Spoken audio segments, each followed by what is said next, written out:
Hey, you. Now, folks, here's something else I got a problem with. The 10 Commandments. Here's my problem. Why are there 10? You don't need 10.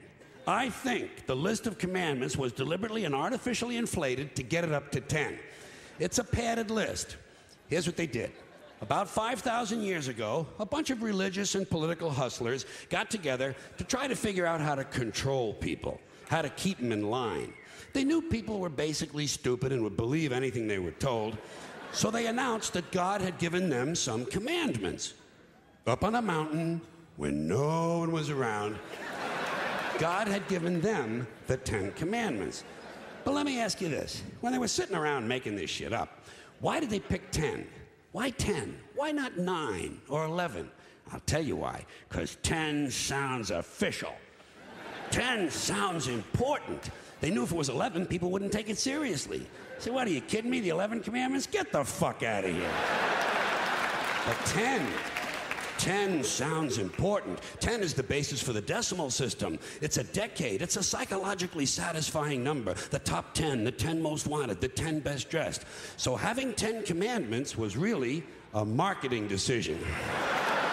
And to me, it's clearly a bullshit list. It's a political document artificially inflated to sell better.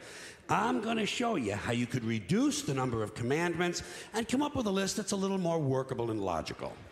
We're going to start with the first 3, and I'll use the Roman Catholic version because those are the ones I was taught as a little boy. I am the Lord thy God. Thou shalt not have strange gods before me. Thou shalt not take the name of the Lord thy God in vain. Thou shalt keep holy the Sabbath. Right off the bat, the first 3, pure bullshit. Sabbath day, Lord's name, strange gods. Spooky language. Spooky language. Designed to scare and control primitive people. In no way does superstitious nonsense like this apply to the lives of intelligent, civilized humans in the 21st century. You throw out the first 3 commandments, you're down to 7. Next, honor thy father and mother. Obedience, respect for authority. Just another name for controlling people. The truth is, obedience and respect should not be automatic. They should be earned. They should be based on the parent's performance. Parent's performance. All right? Some parents deserve respect. Most of them don't. Period. You're down to 6. Now, in the interest of logic, something religion is very uncomfortable with, we're going to jump around the list a little bit. Thou shalt not steal. Thou shalt not bear false witness. Stealing and lying.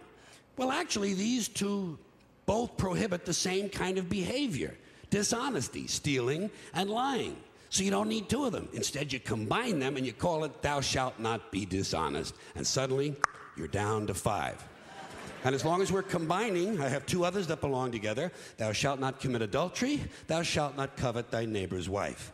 Once again, these 2 prohibit the same kind of behavior. In this case, marital infidelity. The difference is coveting takes place in the mind, and I don't think you should outlaw fantasizing about someone else's wife. Otherwise, what's a guy going to think about when he's waxing his carrot?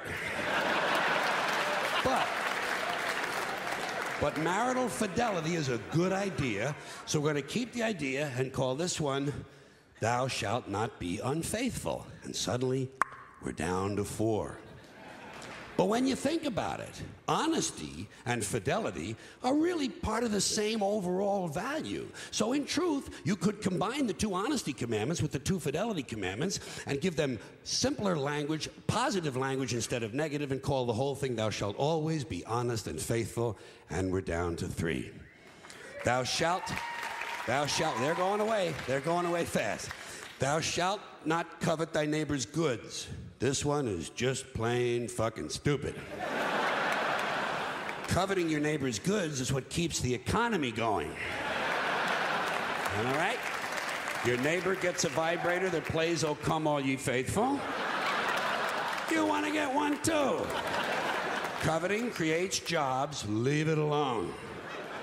You throw out coveting and you're down to 2 now, the big honesty and fidelity commandment, and the one we haven't talked about yet, thou shalt not kill, murder, the 5th commandment.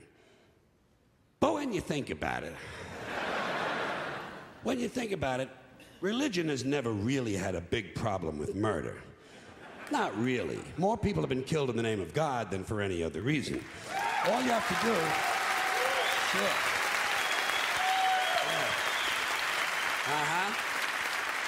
All you have to do is look at Northern Ireland, the Middle East, Kashmir, the Inquisition, the Crusades, and the World Trade Center to see how seriously the religious folks take thou shalt not kill. The more devout they are, the more they see murder as being negotiable.